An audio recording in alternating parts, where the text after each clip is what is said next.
There comes a time in every person's life when you realise it's not about doing what you are told, but doing what you know is right for you. Let us take a journey of learning and discovery with the world's most successful people who are living the life of their dreams, walking through life using their inner wisdom and being of service to others. Forget exams, grades and test scores. What is your purpose? As we let go of what we think should be and learn from our elders to gain knowledge, inspiration and a true sense of who we are. What are your dreams? Does your life have meaning? Are you living a life of significance? Let's talk with today's guest. Hello and welcome as we spend some more time together on the Learning on Fire podcast. Today I'm talking to Jade Parkinson-Hill. Hi Jade, thanks for joining me and let's explore the journey of who you are. Thank you very much for having me on the show. Great. So can we have a little bit of background, a little bit of a history about who you are and your sort of education and learning experience? Okay, so I am the founder of STEAM School. We are an online learning community and we broadcast interviews with inspirational people from the worlds of science, tech and digital media into schools every week, really, just to inspire the next generation of tech and scientific entrepreneurs. My learning background has been quite varied, really. If I just talk about my kind of career and what I've learned from that, I started off in the tech sector back when I graduated, and I was really, really privileged to work with just some amazing entrepreneurs. First of all, an Irish entrepreneur, tech entrepreneur called Tom Kelly, who kind of took on this 23-year-old and gave me just this most amazing opportunity to help his company grow in England. He'd just acquired 3 and he wanted somebody. He was young and could really bring some vibrancy to their marketing strategy. You know, I didn't have anybody else in the company who was a marketing person to learn from. They brought in somebody from the university. We worked with the University of Manchester. And it was just probably one of the most valuable learning experiences I've ever had, really. And it's had a great impact on my career and kind of my attitude to being brave enough to start new things, not necessarily to know what the outcome is at the end, not to be, to have a goal in mind. But that journey, you can't always map out as clearly as you would like. So the tech sector was amazing for me. I then went on to work for British Telecom and again just worked with some amazing people. I fell into education by accident, and it really was an accident. I had been travelling, come back, set up my own company. I'd always lived in the north but worked in the south, and very naively I thought, well, if I work in the north I can all my clients, they can be in the north too, because that's how it works. And that wasn't actually how it worked. I ended up running a company and again spending a lot of time down south, doing lots of travel and not really making a social life for me back home here in Liverpool, where I'd moved back to. And my mum, who was a head teacher, said to me, Jade, there's a school opening in Anfield, and it's an academy transforming an existing school there called Anfield Comprehensive. And she said, Jade, this school's always had an amazing social life for the teachers. She said, you don't have many friends here in Liverpool. You need a social life. I think you should give up your business and go and work in this school. So I went along, I applied. I'd already been doing some mentoring work with kids, I should say that, which was fabulous and I loved. I was working with Young Enterprise. I went along for an interview to be an assistant principal. Didn't really know about half the things that were on the job description. And met this wonderful lady called Kay Askew, who's had a really big impact on my life. She was the principal, probably just one of the most amazing educators that I will ever meet. She's just wonderful. And she couldn't give me the job because I didn't really know half of anything that was on there. But she made one up for me. And she had a project and I became the director of enterprise. And again, what a fantastic 2 years I had at that school. I loved every single minute of it. It was at that time, it was rated as one of the poorest areas in Europe. And my job was to bring in businesses, funding, to work with community groups and with the children and the teachers, just to kind of create and foster this real culture of enterprise and entrepreneurship. And it was just amazing. It's probably the best time I've ever had in my career, the most fun. And I learned so much from Kay. I went on then to be a deputy in Blackburn, which again was amazing. And then I came back to Kay after I had my son, and she said, come back. You don't know, we did all that travel with a baby. And again, then another just amazing time in my career, because I was part of the leadership team. I was asked to set up a university technical college specialising in life sciences. And I really wanted to set up a school that was based around, that specialised in tech. I really believe that tech is such a huge enabler for young people to really change their lives and also the lives of people around them. And she said, yes, off you go. But there was no tech sector in Liverpool to speak of. But what we had was a wonderful video game sector. So again, I learned so much about the video games industry.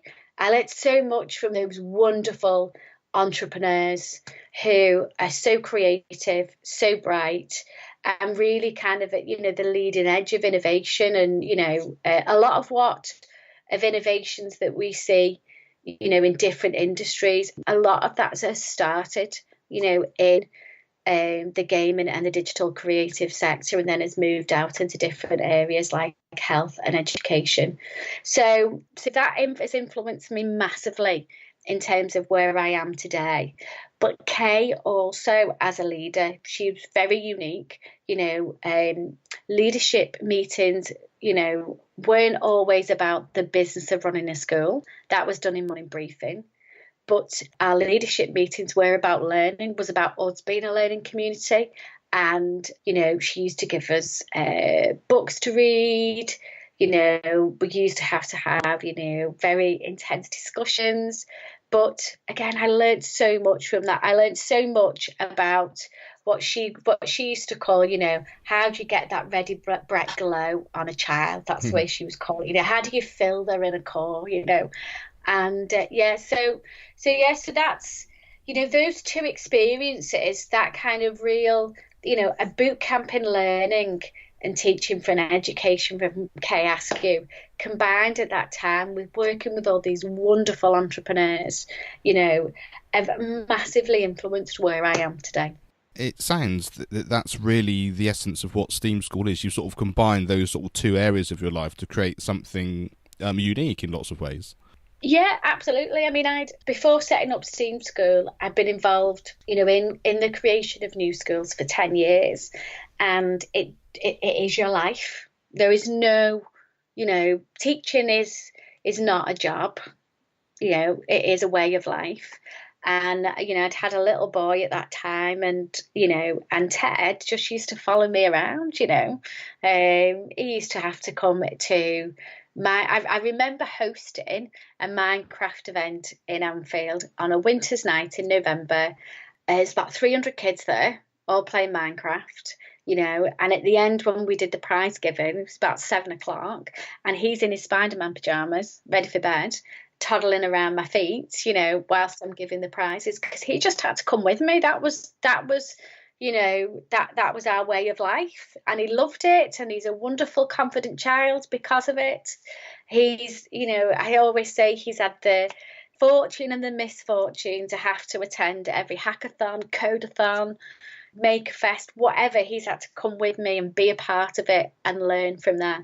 But it was time, for lots of reasons, for us to do something different, as a family. And also, as I say, those entrepreneurs that I had worked so closely with at the studio school, we were actually based right in the heart of the Baltic Triangle. So they were on our doorstep. They were very much part of our school. On Thursdays and Fridays, we used to have 50 mentors coming in to work with children. And I just had this desire inside of me where I knew that I had to take everything that I learned and turn it into a business. Wow. Yeah, and when I started, my idea wasn't rubbish, but it wasn't fully fleshed. Mhm. And it's been really, it's been a 2-year process to get STEAM School where it is today. Last June 2017, I bumped into somebody from the Department of Education because I was doing lots of consultancy while kind of playing around with all these ideas and different brands and different concepts. And met a guy from the Department of Education. He was like, "Wow, Jade, you're a consultant, I can have you booked out everywhere." And I was like, "No, I'm fully booked. I can't take any more clients, more, and that's where the idea for STEAM School was born, in that I know I have a very, very unique talent. How could I use the power of technology to take that into lots of different schools, all the way around the world?" I really like that. Yeah, really understanding the talents that you have and how can you make that work, one, for you, and also to serve other people. And like you say, doing one-off things throughout the year would be fantastic. Doing something in a way that you can do it as a unique talent that you have that serves people all around the world is another thing. And that's when you start thinking like that. I mean, anything really is possible, which I absolutely love. You've given us a great insight into what your life looks like now. How's that different from when you were growing up? So I grew up in quite a big family. I've got a twin sister. And then, so with kind of marriages and divorces, there was 4 of us growing up in our house. So my twin and I, and then my mum remarried and she had 2 other children, Danny and Sam. So there was 4 of us in the house. The house was very noisy. It was a full house full of, lots going on all the time. And then my dad remarried and he had 2 children to a lovely Peruvian lady called Marissa. And Jim, my stepdad, had a daughter from a previous marriage called Helen. So, and then my mum's from a big family as well. My mum's got the 7 of them. My youth was very much about family. It was very busy. Just like I had a wonderful time, as a teenager and beforehand. I met my first boyfriend when I was 16, and I went and he was an artist and very much a creator. Again, I guess that's been a huge influence on myself. And he, we stayed together till we were in our early 20s.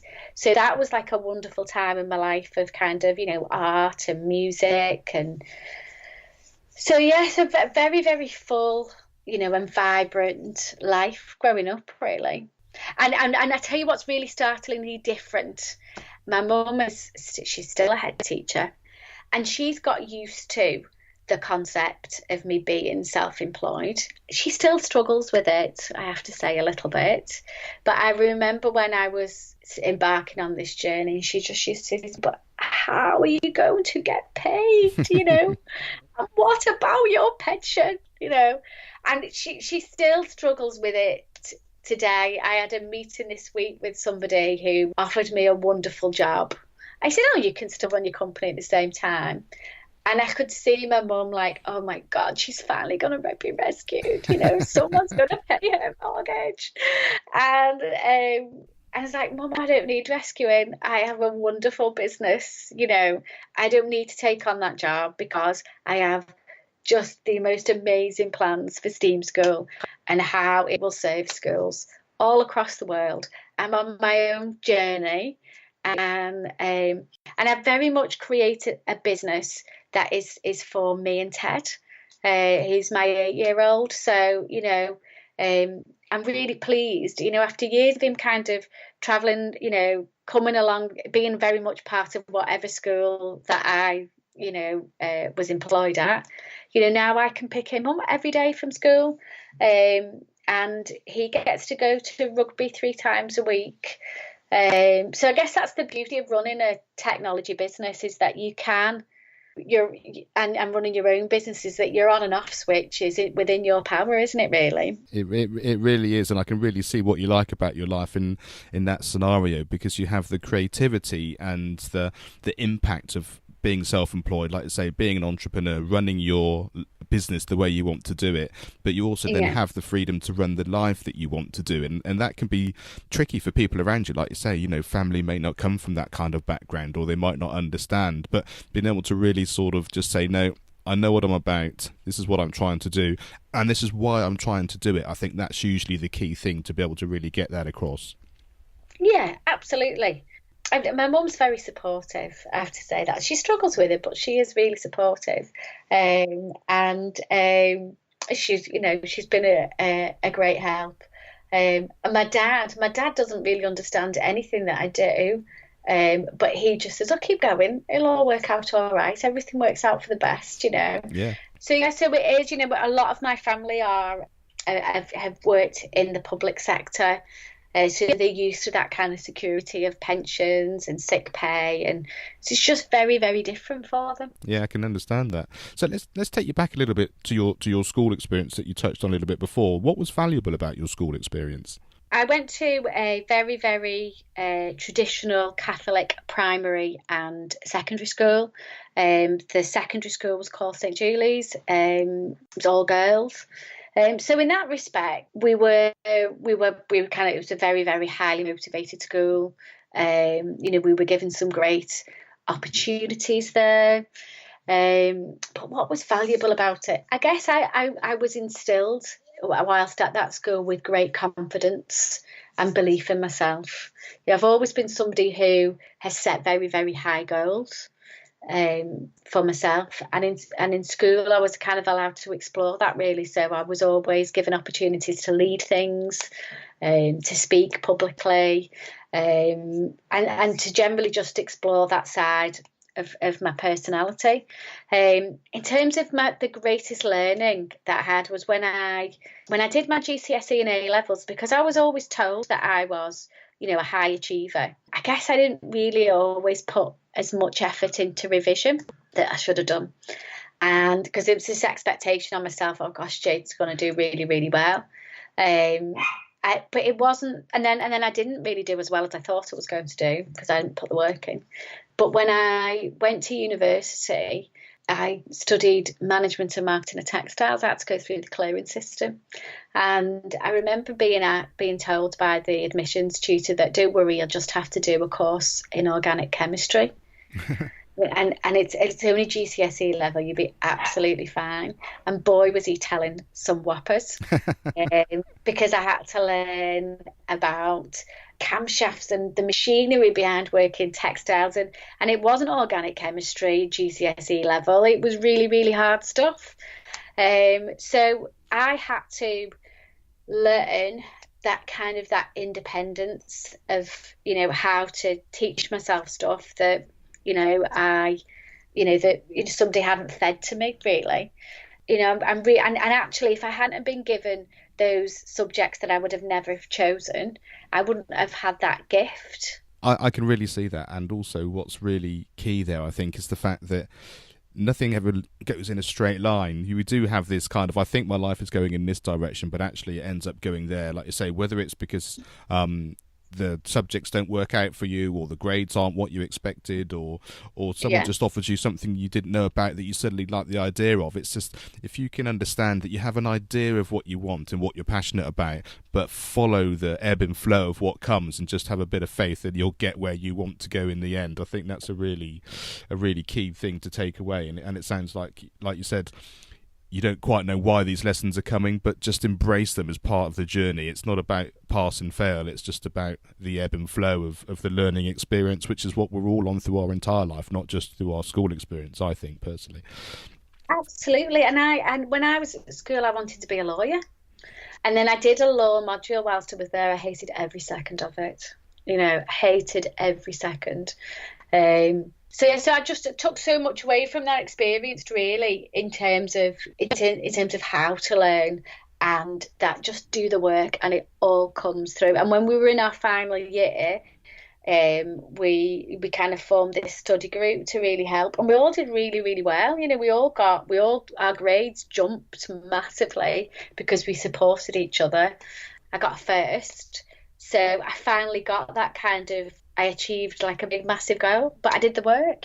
Sometimes you've got to do the work, haven't you? That really is true, and it is that kind of thing that when you can do things naturally, or the expectation is it will just be fine, that sooner or later in your learning life, you do realise that you just don't have everything that you need without putting the work in. No matter how gifted or how talented you are, there's always something new to do. And so without that ethic and that understanding that actually I do need to do the amount of work I need to at least try and achieve the success that I want to do, without understanding that, sooner or later, whether it's primary school, GCSEs, A-levels, degree or masters or however far you want to go, sooner or later understanding that there is an amount of work and a process to this, actually you're going to struggle until you really embrace that as an idea, I think. Yeah, absolutely. Which teachers do you remember, and why do you remember them? So I've got two teachers actually that I'm going to mention, and both of them are history teachers. One was my GCSE teacher called Mr. Clark, and then my A-level teacher was called Mr. Otterside. Lol Otterside he was called.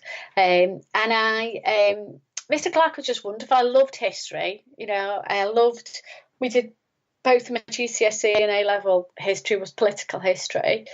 And I don't know, Mr. Clark, he was just a lovely man. The subject matter I just adored.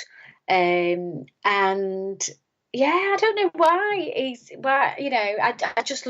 used to love his lessons. And then when I did my A-levels, my twin and I, as I say, we both went to this very traditional Catholic school, and Amber was quite mischievous.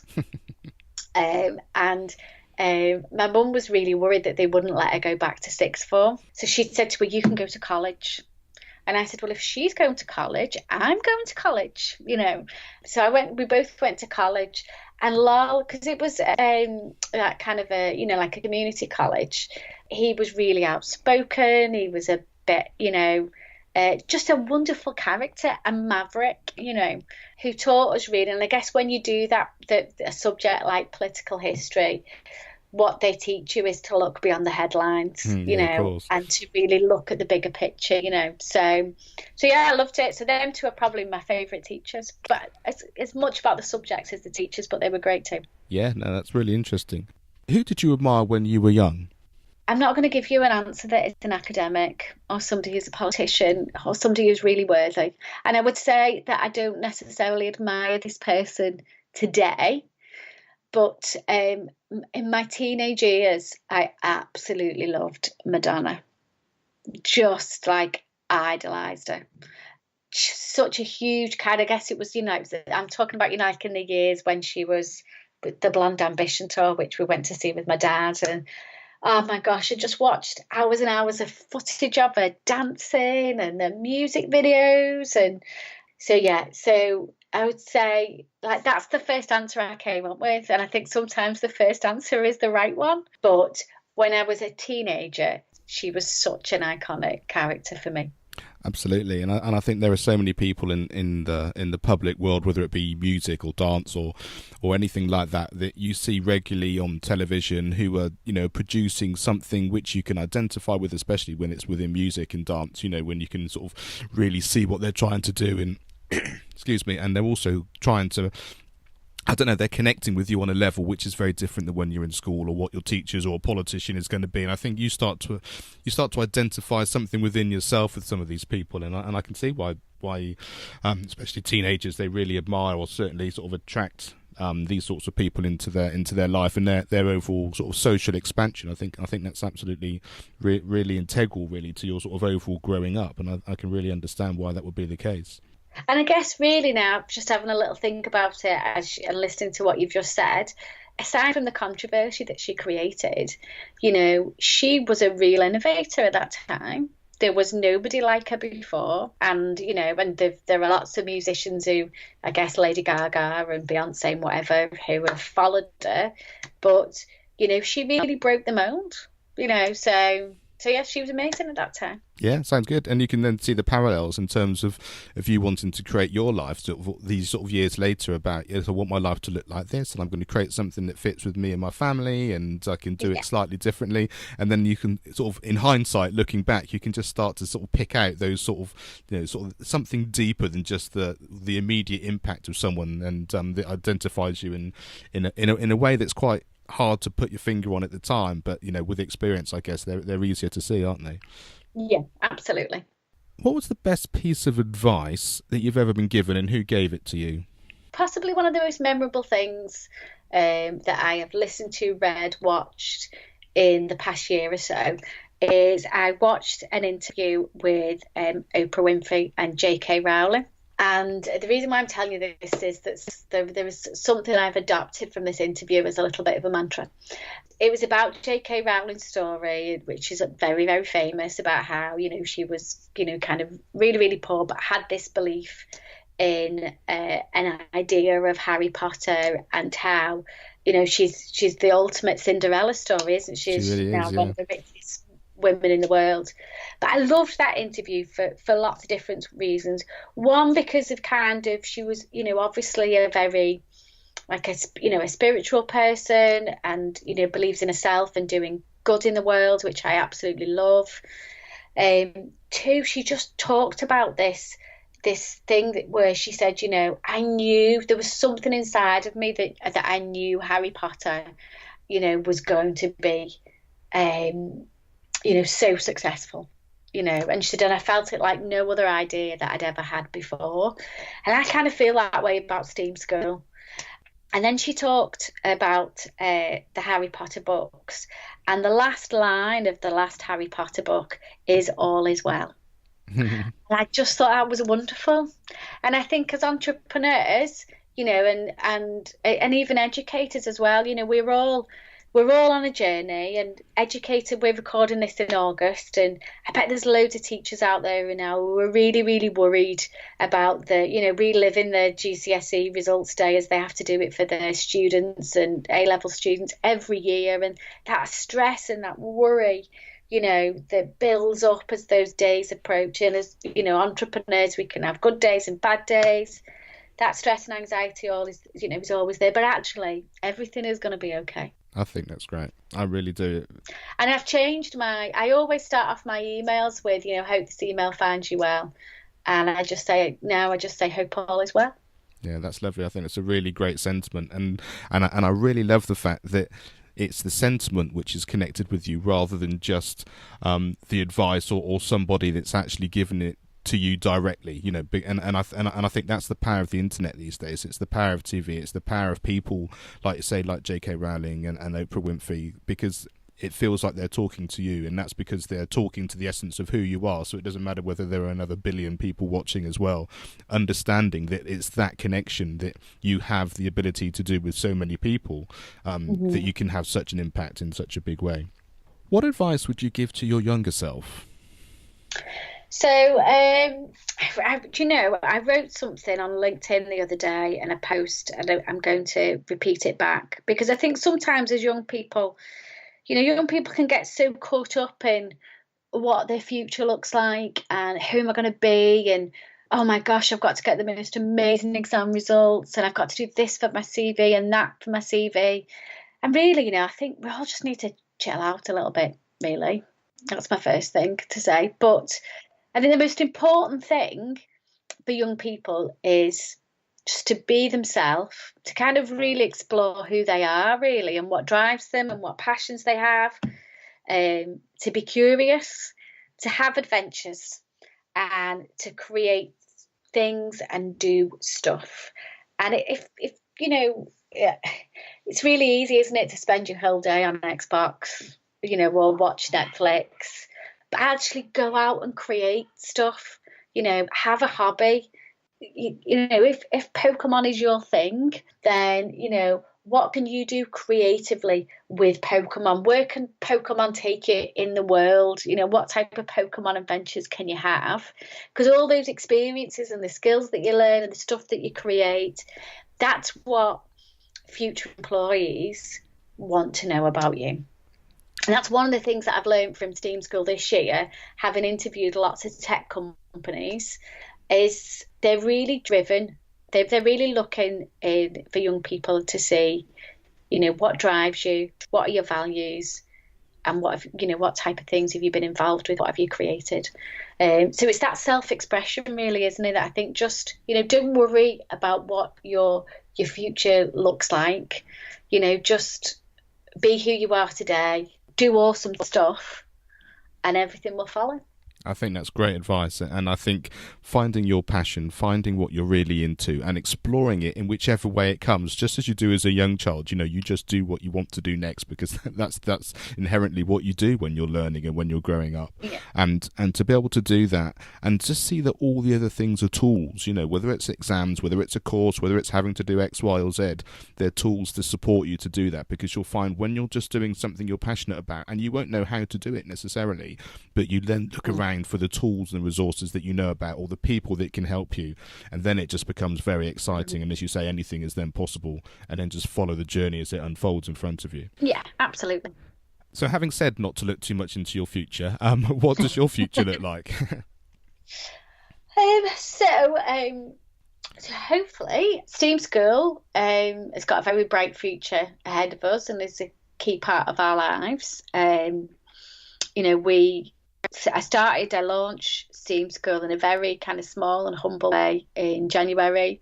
We're looking to take on much larger schools, a number of schools this year. We're developing an app, and whilst now STEAM School is about connecting schools to those global innovators, which is just amazing. I mean, we have some amazing people on the show. And it's about inspiring, students to follow in the footsteps. And in a very small way, we have these mini challenges.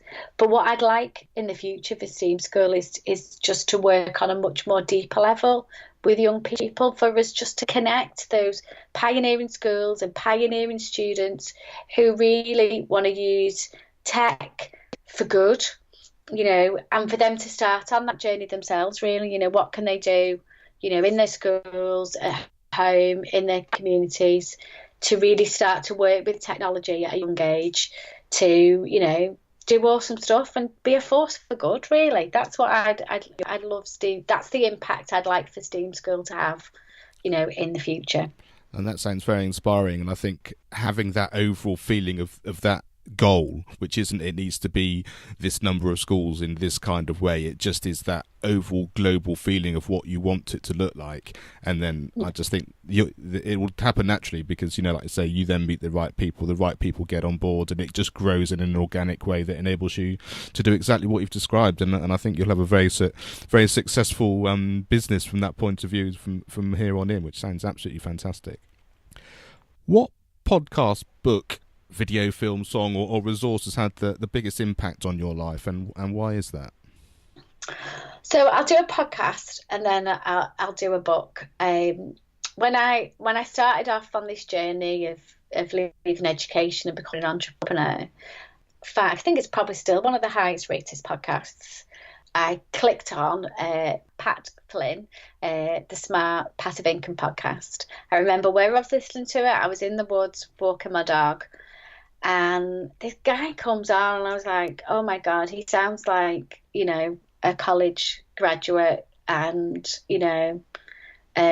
what on earth has this guy got to teach me about business? I think I probably clicked off, and then somehow clicked back on again, and just found this most amazing man who had transformed his own life with a business, online. But the people that he interviews every week are just, they've taken some tiny little, sometimes obscure passions and turned them into the most amazing businesses. So that'll probably still be, that's kind of started me on the podcast journey, really. And listening to just the most amazing stories every week, and I like it because I was so dismissive of it at the start, and actually, there was got so much value from it over the years.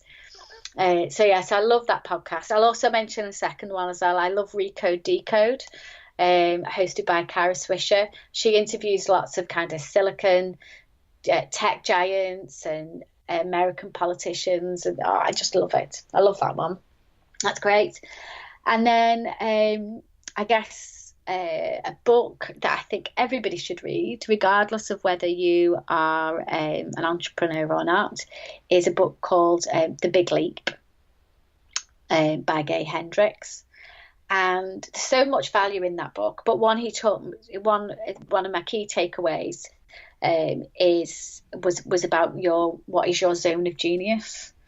And he says, find your zone of genius, do that, and everything else, you build a team around you to support. So, I know what my zone of genius is. I know that, during my time in education, I have a great, just a gift of being able to persuade people in industry to do stuff for children that they never thought they wanted to do, or never thought that they needed to, but I can persuade them that they need to invest some time in giving back.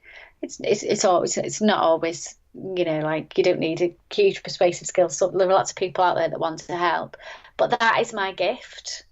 I'm really good at connecting people from industry into education so that kids can be inspired to go and do something wonderful with their life. So that's my zone of genius, and that's why, STEAM School is what it is. That's fantastic, and what a great gift it is, and for all the young people out there listening, it's fantastic having people like you being able to do that, because that really is going to make such an incredible difference to the way education works, I think, and that cohesion between industry and jobs and real learning, which I think we've really covered great today on this podcast, in terms of how the two come together, in terms of being inspired, in terms of following your dreams, and actually using school in a way that can support you to do that, which is fantastic.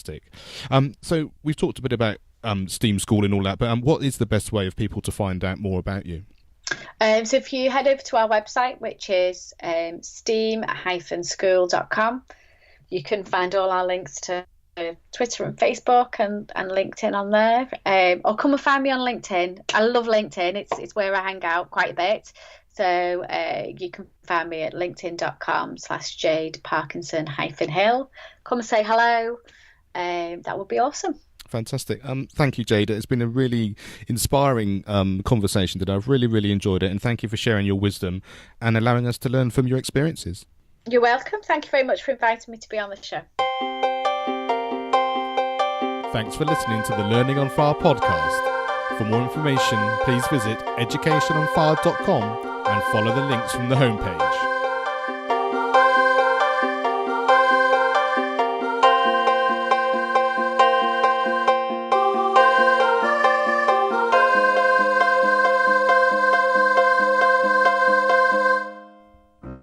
Education is not the filling of a pail, but the lighting of a fire.